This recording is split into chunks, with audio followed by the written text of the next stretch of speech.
tothom, us donem un altre cop la benvinguda al podcast En Cultura, el primer podcast de l'Orfeó Lleidatà. Amb nosaltres avui tenim el Santi Salvador. Benvingut, Santi, com estàs? Hola, bon dia. Molt bé, estic molt bé. Ell és un dels grans impulsors de la música i de l'oci aquí a la nostra ciutat, a Lleida, un dels organitzadors de festivals com el Magnífic Fest, el Lleida Music Festival, i també des del grup Bonobo gestionen sales d'oci nocturn com Mima, com Biloba o com la Sala Manolita, per dir-ne només alguns exemples, perquè déu-n'hi-do els locals que gestioneu vosaltres. Tenim allí una mica de jaleo, sí. Aquesta setmana heu presentat el cartell oficial del Magnífic Fest de l'any 2024. Com ha sigut la rebuda? Va ser ahir que vam acabar de presentar el cartell definitiu. Falta complementar amb més artistes que properament farem. I la veritat és que estem una mica abrumats. Estem molt contents i emocionats per la rebuda que hem tingut. El telèfon no para, les xarxes no paren. La veritat és que t'omple de satisfacció, és molt gratificant que el projecte tiri endavant. I per aquesta banda, com et deia, molt satisfets. És aquesta tercera edició del festival. A l'hora d'escollir els artistes que formen part del cartell, que ja hem vist que ha tingut molt bona acollida, sobretot a xarxes socials, a la gent es torna boja pels grups cap de cartell, quins criteris feu servir? Bé, el Magnífic Fest ens havia de portar a Lleida, a part de tindre un festival de gran format, ens havia de portar grups que no són habituals al territori. Lleida és una plaça on, a part de les programacions privades que hi puguin haver a les nostres sales o a diferents ciutats i pobles de la comarca, hi ha grups que me referia a que a l'haver tanta proposta de festes majors, que la majoria són concerts gratuïts, i a més havíem d'anar a buscar un perfil de grups una mica diferents, amb una essència clara de la música indie, tant catalana com nacional, i donant tocs una mica més mainstream per a intentar aglutinar el màxim possible de gent possible al festival. I és per això que ens ha sortit un festival, considerem, molt rodonet. Crec que hi ha per tots els gustos i ens fa estar satisfets, com te deia abans, i estar amb ganes que arribi ja l'edició per a posar en escena i que es confirmi el que una mica vam crear l'any passat.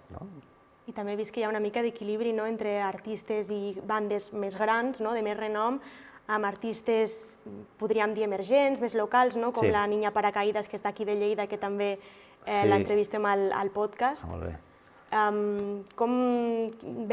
Com ho heu prioritzat, això? Bé, al festival hi actuaran més de 40 grups. Que es diu ràpid, 40 grups? Sí. L'objectiu que té el festival és donar cabuda a tots els estils musicals dins d'aquest criteri que et deia una mica més indie. Hi ha grups consagrats, grups que estan en clara tendència cap amunt, com podríem dir Xinova, per exemple, o Siloé, i després tenen cabuda, com no, grups locals, grups emergents que necessiten de tenir d'aquests festivals per a donar-se a conèixer, i Magnífic, en aquest cas, ho és. Ha de ser una passarel·la, un trampolí de cara a aquestes il·lusions i projectes que tenen grups que estan acabant de crear per a mirar el futur. I en aquest cas també tenim una mostra que fem conjuntament amb cases de la música, com és l'Stellart, que dona cabuda a... L'any passat vam tindre prop de 50 sol·licituds per participar a la mostra. Va ser una experiència molt xula, i en la qual la guanyadora va ser Elena Garcia, que va actuar aquí en aquest escenari fa relativament molt poc. I forma part del projecte, forma part com a promotors de poder descobrir bandes com ara l'Helena i com altres que van participar. I en relació, per exemple, del Magnífic 2023, que va ser el juny passat, ens trobem que vam portar, per exemple, Art de Bogotà, que ara està tantíssim de moda, i tenim aquesta sensació que potser vam portar una mica massa d'hora. Massa ràpid, Era el juny, i perquè, mirem, ara mateix van estar dominats pel Grammy, no?, com a millor banda de rock nacional, i al juny no eren el que són ara. Això va molt ràpid, i el fet d'haver-los portat per nosaltres ja és un tantillo que ens apuntem, i òbviament ens agradaria tornar-los a portar, però ja han format part de la història d'aquesta banda com tantes d'altres. I ara, de cara a l'organització, de cara a vosaltres, quins reptes us trobeu a l'hora d'organitzar un festival d'aquestes dimensions, com el Magnífic? El repte és arrelar, que la gent de Lleida, en primer cas, se senti segur al festival, que tingui marcat al calendari que la tercera setmana de juny hi ha el Magnífic Fest, que s'ho fiquin a la seva agenda i que abans de prioritzar una escapadeta de cap de setmana o anar a un altre festival, no sé què, que primer prioritzin el Magnífic. Aquest és el repte principal.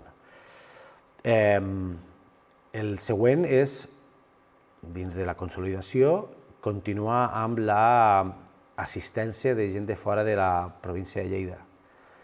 L'any passat van ser prop del 40% de la gent que va assistir va ser gent de fora, el qual això per a la ciutat és un gran actiu, i a més és una forma de que la gent de Lleida, que som molt bons ambaixadors de la ciutat, defensors, no? I també som molt bons anfitrions.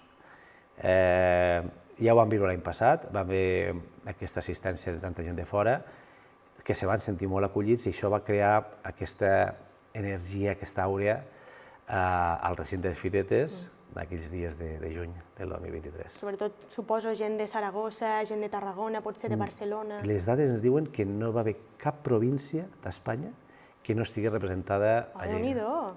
No va haver ni una província, però inclús Canàries. Estem parlant que va venir gent de Canàries, gent de Sevilla, de totes les províncies, de Mallorca. D'Illes Balears, no, suposo? Illes Balears, sí.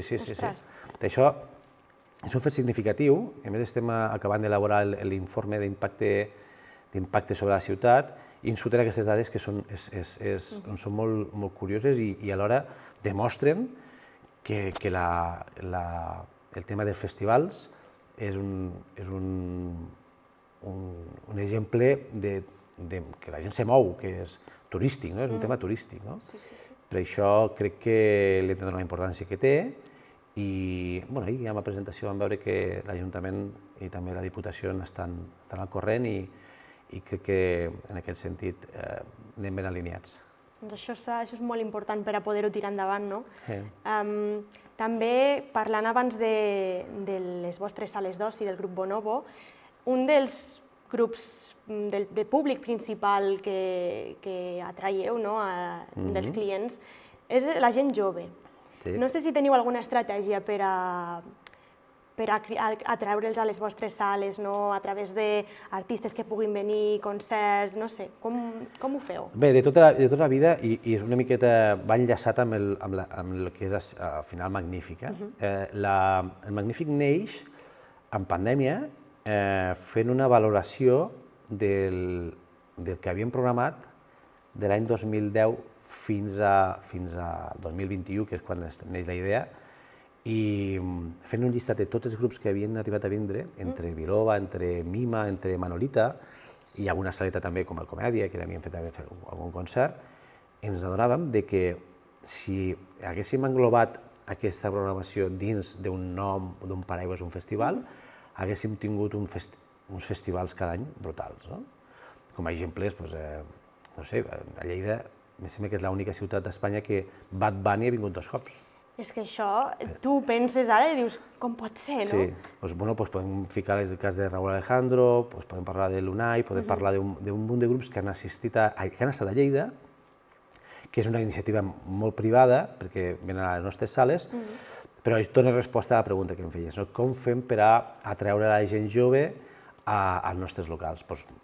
Una oferta de música en directe atractiva, unes instal·lacions atractives, que la gent se senti còmoda, que se senti segura, donant èmfasi a lo important que és, després de la pandèmia sobretot, el que és sociabilitzar. Vam descobrir en pandèmia el que és estar tancats a casa i l'important que ha de ser sociabilitzar. I nosaltres tenim les nostres amenaces, no? Les nostres amenaces, en el sentit com si fos un anàlisi d'AFO, són Netflix, són les xarxes socials i més aquest scrolling infinit que tenim tots ara, no? Al qual ens hem acostumat molt, no?, aquests dies, sobretot. Sí, llavors la nostra competència és això. Llavors el que hem d'intentar nosaltres és treure-us de casa i que valoreu això, sociabilitzar i disfrutar d'unes instal·lacions que intentem tenir sempre amb el millor estat. I vosaltres, des de Bonobo, cap a on veieu el futur de l'oci nocturn? Alguna tendència, no sé, les noves tecnologies, com hi poden incidir en això?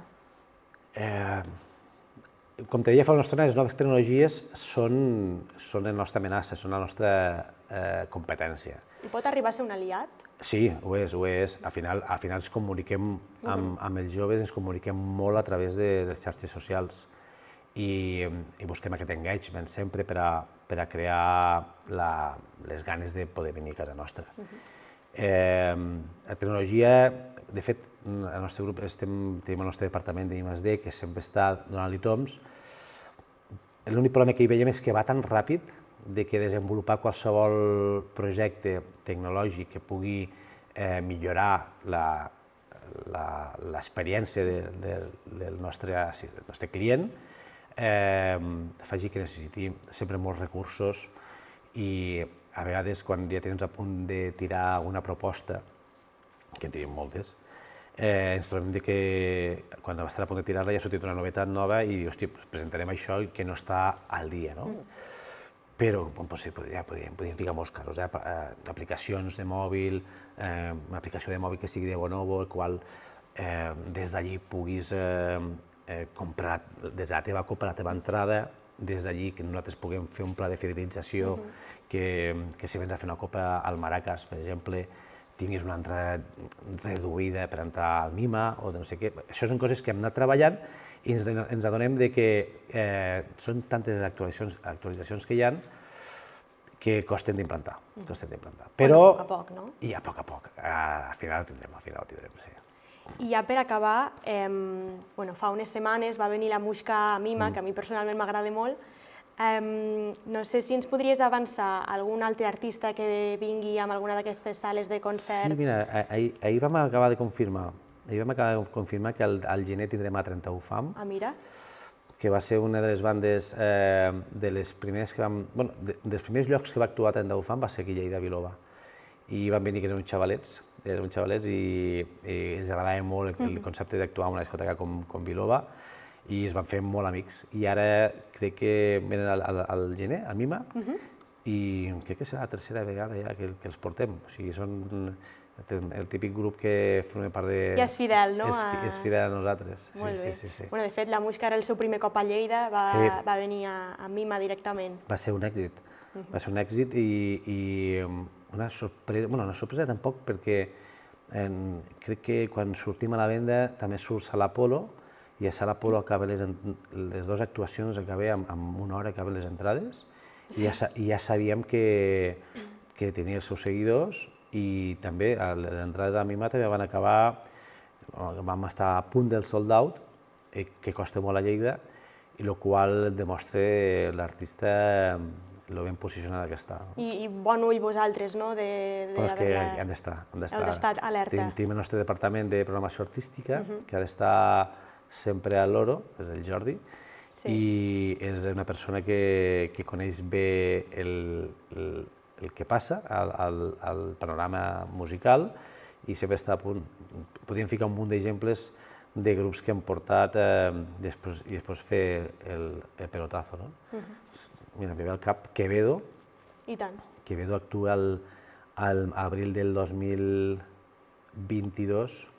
a Biloba i després ja hem vist el que és, el que ha sigut. Doncs moltes gràcies, Santi Salvador, per aquesta entrevista. Cofundador del grup Bonobo i també organitzador de festivals de renom, ja podem dir, com el Magnific Fest o el Lleida Music Festival. Gràcies per ser aquí avui amb nosaltres. A vosaltres. I vosaltres, els que ens escolteu o veieu des de casa, estigueu molt atents a les xarxes socials de l'Orfeó Lleidatà perquè ben aviat tornarem amb més convidats i més música. Fins aviat!